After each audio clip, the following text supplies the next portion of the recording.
Այն ինչ հիմա անում է իշխանությունը, ձևավորում է խաղի այնպիսի կանոններ,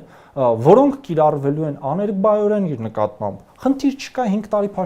Փաշինյանը կկառավարի։ Ես 32 տարեկան եմ, կլինեմ 37։ Հարց չկա 5 դրանից ավել եւս 5 թող կառավարի, ես կլինեմ 42։ Դա կլինի 10 տարի անց 2036 թվականին թող միջև այդ Փաշինյանը իշխի։ Բայց դրանից հետո էլ կյանք կա։ Ինչ կանոններով է նա հեռանալու։ Իրենից հաջորդ եկողը իրեն գետնին պարկացնելով է տանելու քրեակատարողական հիմնարկ։ Իհարկե, որովհետև ինքն է այդ խաղի կանոնները սահմանել։ Այլ կերպ պարզապես լինել չի կարող։ Որևէ ընդդիմադիր ուժի մասնակցած սուրբ մի համարեք, ով քննադատում է այնինչ անում է Փաշինյանը,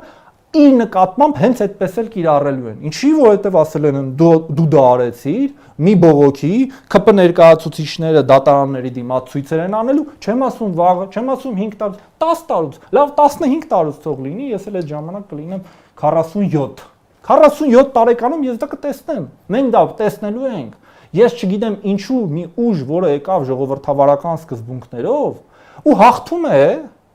քիչ